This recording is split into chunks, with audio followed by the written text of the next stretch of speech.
Olá, bom dia, graça e paz, louvado seja Deus.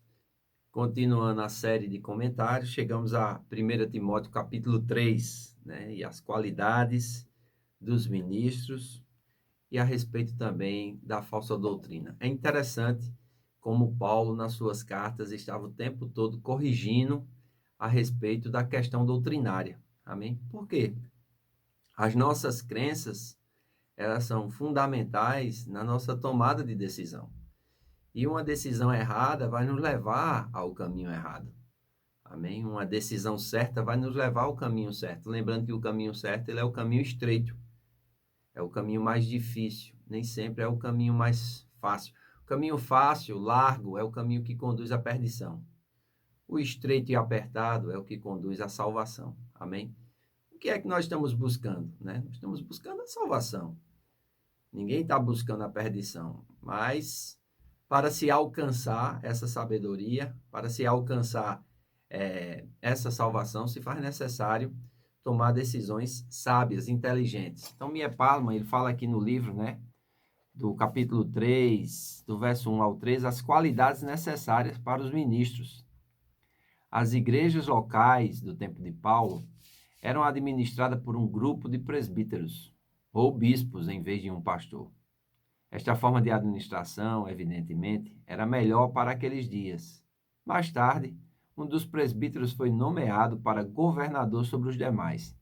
E, finalmente, cada igreja local era governada por um pastor, em cooperação com os diáconos e presbíteros. As qualidades necessárias aos diáconos. Os diáconos eram aqueles aos quais eram confiados os assuntos temporais da igreja, como, por exemplo, a administração da assistência social, amém? A administração financeira e etc. Várias coisas.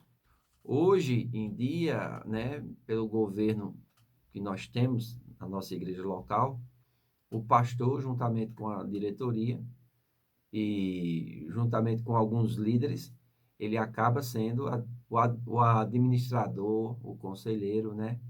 Aquele que rege a igreja, logo porque ele detém a visão. E é muito importante a fidelidade à visão para o bom andamento da igreja. Amém? Além disso, ele tem um amor pela obra, posso dizer assim, não diferente do demais, mas o exemplo dos demais. Um pastor que não ama a obra, ele não é exemplo para líder nenhum. Então, é muito importante nós entendermos isso. Então, Paulo vai dizer aqui, olha, fiel esta palavra. Se alguém aspira ao episcopado, excelente obra almeja, falando a respeito do ministério.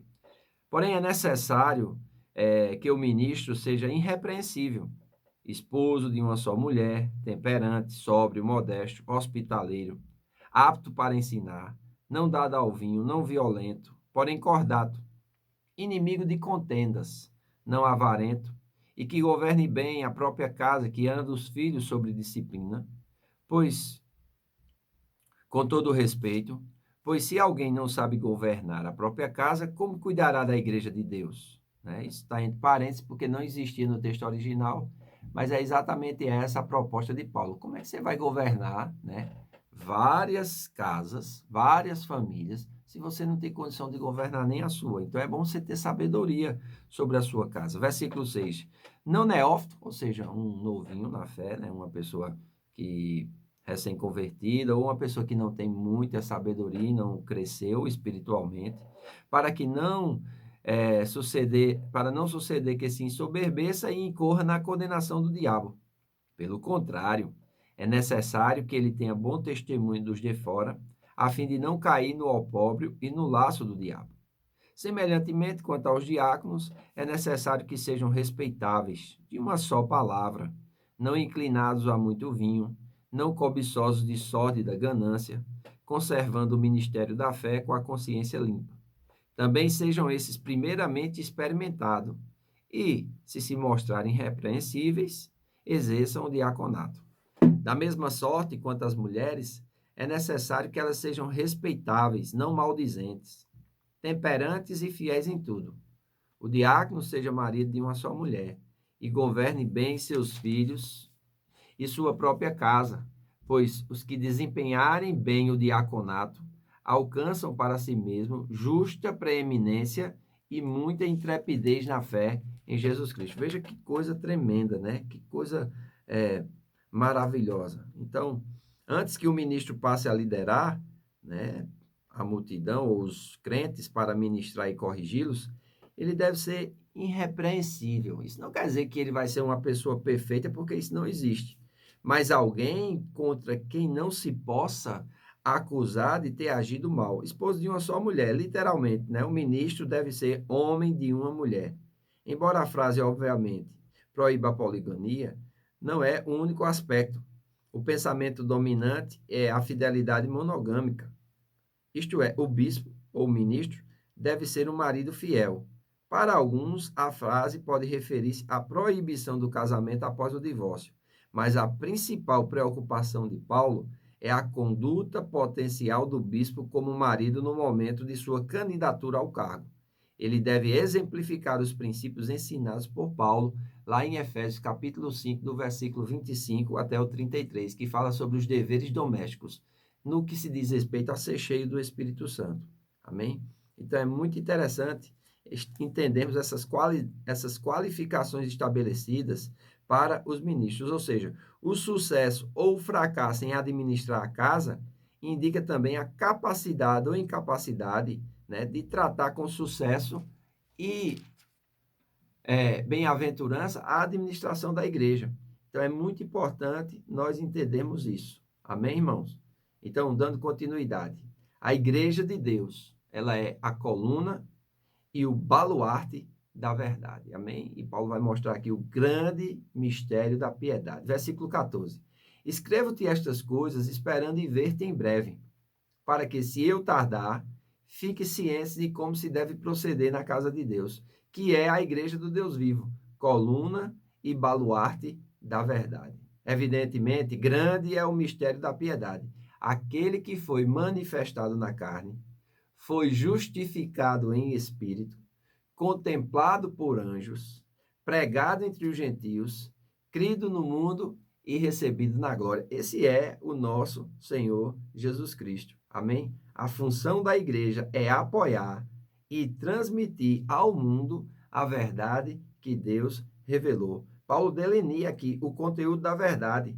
O mistério ou o segredo revelado é grande em sua importância, não em sua obscuridade. E é evidente, isto é, acima de qualquer pergunta, seu objetivo e seu resultado devem produzir a piedade, uma vida apaixonada, uma vida alinhada, uma vida arraigada em Deus. Amém?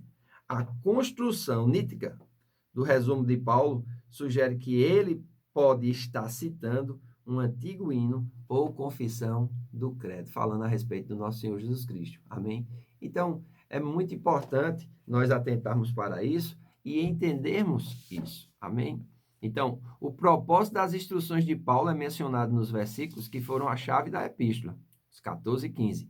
Timóteo precisa saber como agir em todas as questões referentes à casa de Deus, que é a igreja do Deus vivo, coluna e firmeza da verdade. O mistério da piedade, verso 16. O fundamento desta verdade, que é mantida pela igreja, é o mistério da piedade, que inclui os seguintes fundamentos do evangelho. Primeiro, a encarnação de Cristo, foi manifestada em carne. A ressurreição de Cristo, justificado em espírito. Amém? A manifestação de Cristo, contemplado pelos anjos. A proclamação de Cristo, pregado entre os gentios. A aceitação de Cristo, crido no mundo. E a exaltação de Cristo, recebido na glória. Em contraste com o mistério da piedade, Paulo menciona o ministério da impiedade, que ele vai falar no capítulo 4, do 1 ao 5. Mas isso nós só veremos amanhã. Amém? Então tenha um bom dia, que Deus te abençoe, se guarde das notícias, amém? Escute as notícias, mas seja guiado pelo Espírito. Aproveite para ler a Bíblia, aproveite para orar, aproveite para ajeitar as coisas em casa, se você vai ficar em casa. Aproveite também para descansar no Senhor, amém? E ter muita comunhão com seus filhos, muita comunhão com o seu cônjuge, amém? Ou seja, aproveita, irmão, amém? Jesus está voltando e nós somos aqueles a quem ele vem buscar. É motivo de alegria isso, não é não? Então, que Deus te abençoe. Tenha um bom dia. Um grande abraço. Divulgue esse vídeo. Se inscreva neste canal, que muitas coisas virão para a glória de Deus. Deus abençoe.